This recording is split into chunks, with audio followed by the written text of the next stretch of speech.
हरिओम नमः शिवाय। ही कथा पाण गुरु कृपा सां हासिल करे रहिया आहियूं। महिरबानी करे गौर ॾेई ॿुधजो। छुटूं कीअं हाण।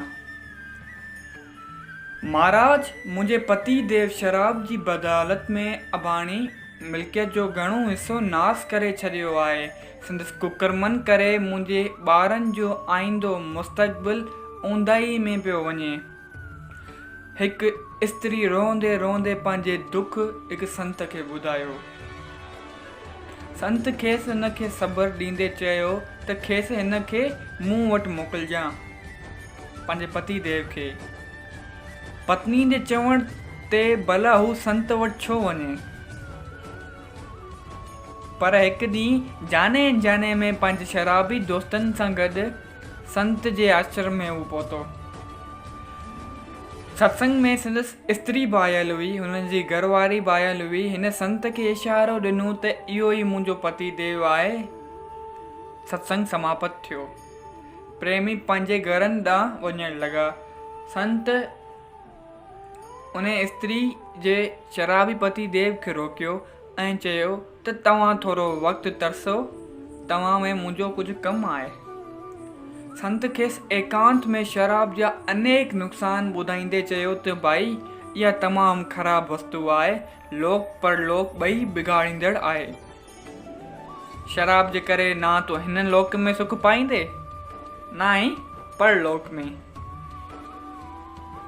हिन बेशर्माई सां जवाबु ॾिनो त महाराज, शराब मुंहिंजी नस नस में समाजी वियो आहे। उन मां मुंहिंजो छुटकारो कीअं थी सघंदो? इहा ॻाल्हि पॉसिबल ई कोन आहे।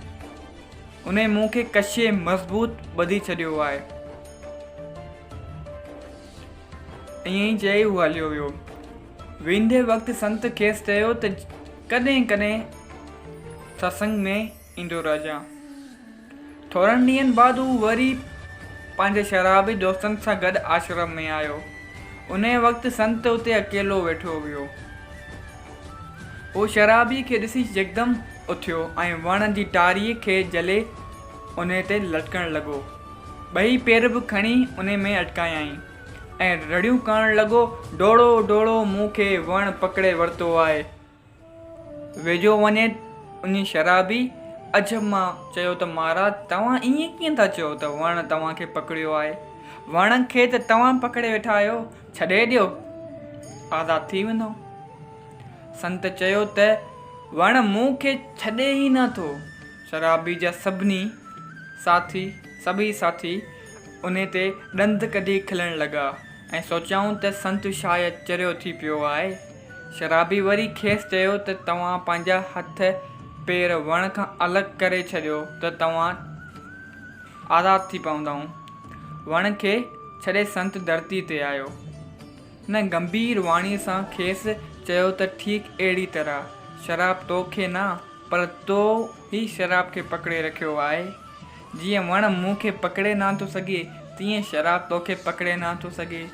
उहो ॿुधी शराबी जे अंदरि जूं अखियूं खुलियूं ऐं संत जे श्री चरणनि में किरी पियो ऐं प्रतिज्ञा कयई, कसम खणियाई त मां अॻिते शराब खे छूंदसि कोन। उहो ॿई ॾींहुं पंहिंजे पत्नी सां गॾु संत जे आश्रम में आयो ऐं श्रद्धा सां वञी सत्संग ॿुधाई ऐं थोरनि ॾींहंनि में ई हू हिकु नेक इंसान थी पियो। शराबी वांगुरु केतिरा ई माण्हू ई पंहिंजे विषया विकारनि जे ग़ुलाम थियनि था। विकारनि खे इंसान चुंबड़े थो ऐं न हुई विकार इंसान खे चुंबड़नि था।